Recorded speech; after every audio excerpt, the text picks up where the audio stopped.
Japan city के बारे में। जापान सिटी, आपने जापान कंट्री के बारे में तो सबने सुना होगा, लेकिन शायद कुछ लोगों ने जापान सिटी के बारे में सुना हो।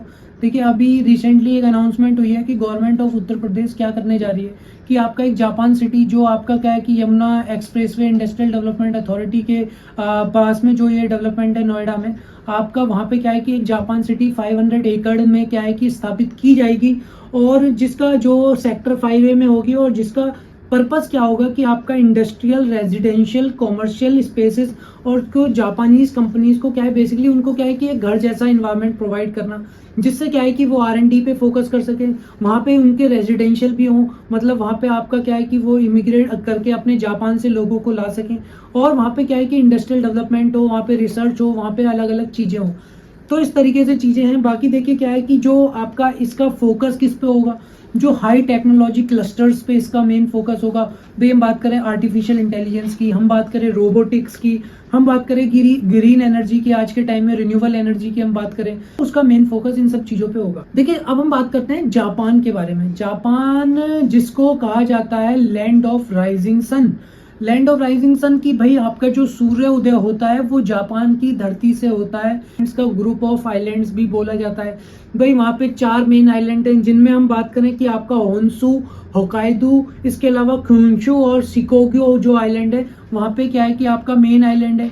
इसके अलावा जो वहाँ की जनसंख्या है वो लगभग 123 मिलियन, या हम बात करें कि 12.3 करोड़ के आसपास है। जो लोकेशन है वो ईस्ट ऑफ रशिया में, हम बात करें पैसिफिक ओशन में। जापान वो अपनी टेक्नोलॉजी और इंफ्रास्ट्रक्चर के लिए जाना जाता है। टेक्नोलॉजी के लिए क्यों जाना जाता है, आपने बहुत सी कंपनीज के नाम सुने होंगे। जैसे हम बात करें कि भाई हमारा सोनी की कंपनी की हम बात करते हैं, हम बात करते हैं आपका सॉफ्टबैंक, एनटीटी वगैरह की हम बात करते हैं। इसके अलावा पैनासोनिक हम कंपनी की बात करते हैं। तो मतलब क्या है कि आपका जो ये जापान है वो टेक्नोलॉजी के क्षेत्र में, इसके अलावा इंफ्रास्ट्रक्चर की अगर हम बात करें, देखिए जापान जो है, जो उसकी लोकेशन है वो क्या है कि प्लेट टेक्टोनिक्स की अगर हम थ्योरी पे जाते हैं तो क्या है कि जो अर्थ मूव कर रही है, जो प्लेट्स मूव करती हैं, जो अर्थ की जो आपका फॉल्ट्स और जो आपका इस तरीके की चीजें हैं, वहां पे क्या है कि जापान की वो आइलैंड जो है वो लोकेटेड है।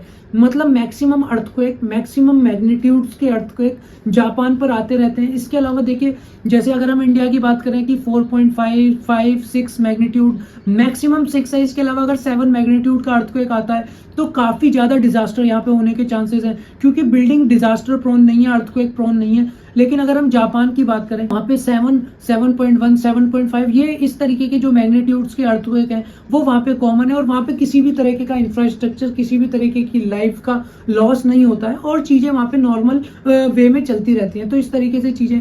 इसके अलावा देखिए, जापान से हम इंडिया काफी चीजों की टेक्नोलॉजी को इंपोर्ट कर रहा है, जैसे बुलेट ट्रेन जापान से इंडिया इंपोर्ट कर रहा है, और इसके अलावा काफी चीजें कि भाई जापान से इंडिया काफी टेक्नोलॉजीज को इंपोर्ट करना चाहता है। इसके अलावा आपका अब जापान को यूपी में काफी जो जापान सिटी डेवलप करने की बात चल रही है कि 500 एकड़ में हम जापान सिटी बनाएंगे।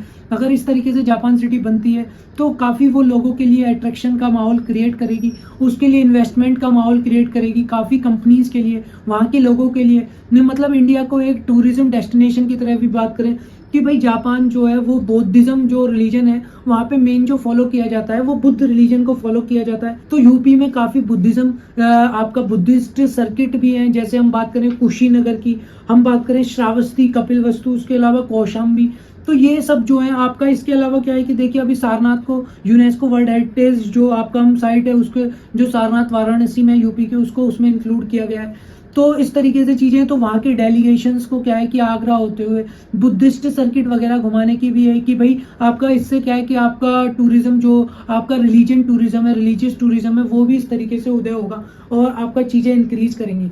देखिए, आपका अगर हम बात करें तो जापान का इतिहास किस तरीके का रहा है, तो सब लोग जानते हैं जापान का इतिहास। जापान ने चाइना को डिफीट किया। जापान ने आपका इंडिया में अगर हम बात करें तो काफ़ी उसकी कंट्री, उसकी कॉलोनी रही हैं।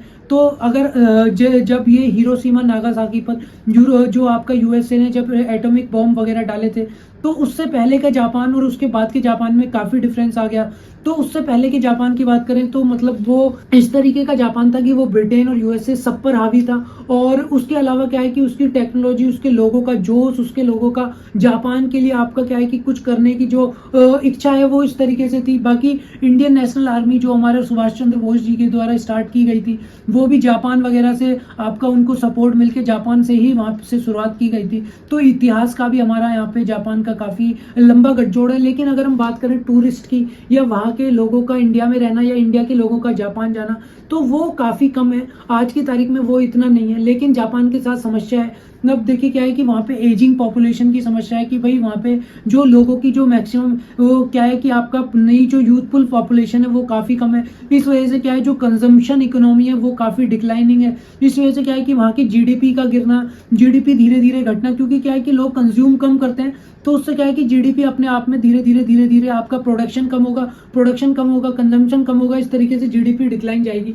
तो उसके लिए जापान को भी चाहिए कि आपका नई नई जो इकोनॉमीज हैं, जो इमर्जिंग इकोनॉमीज है, जैसे हम बात करें इंडिया की, तो इंडिया जैसी इकोनॉमीज में क्या है कि वो स्पेस तलाश करने की कोशिश कि भाई आपका क्या है कि स्पेस मिले ताकि हमारी कंपनियां प्रोड्यूस करें और वहाँ के लोग कंज्यूम करें। और इसके अलावा क्या है कि वहाँ पे जैसे इंडिया जैसे कंट्री में क्या है कि अगर उनको स्पेस जगह मिलती, भाई एक जापान सिटी बनेगा तो वहाँ के लोग, वहाँ के स्कूल्स, वहाँ के कॉलेजेस, यूनिवर्सिटीज भी हो सकता है कि यहाँ पे अपना जो बेस इस्टेब्लिश करें और चीज़ें इस तरीके से आगे बढ़े। अट्रैक्टिव चीज़ है जापान सिटी, और इस तरीके का पहले अभी तक नहीं हुआ है कि किसी और कंट्री के नाम से हमारे भारत में इस तरीके की सिटी डेवलप की गई हो। तो इस तरीके से चीज़ें बाकी देखते हैं अब आगे आने वाले समय में किस तरीके की चीज़ें टर्न होती हैं। बाकी इंडियंस के लिए भी ये काफ़ी गुड न्यूज़ है, क्योंकि क्या है कि अगर जापान सिटी बनेगा, जापान की कंपनी आएंगी, तो इंडिया के लोगों को एम्प्लॉयमेंट मिलेगा, अच्छी टेक्नोलॉजी मिलेगी, R&D इंडिया में होगी, तो उससे क्या है कि आपका उससे एक्सपोर्ट भी बढ़ेगा। और अगर वीडियो पसंद आई हो तो वीडियो को लाइक करें, शेयर करें, सब्सक्राइब करें और थैंक यू।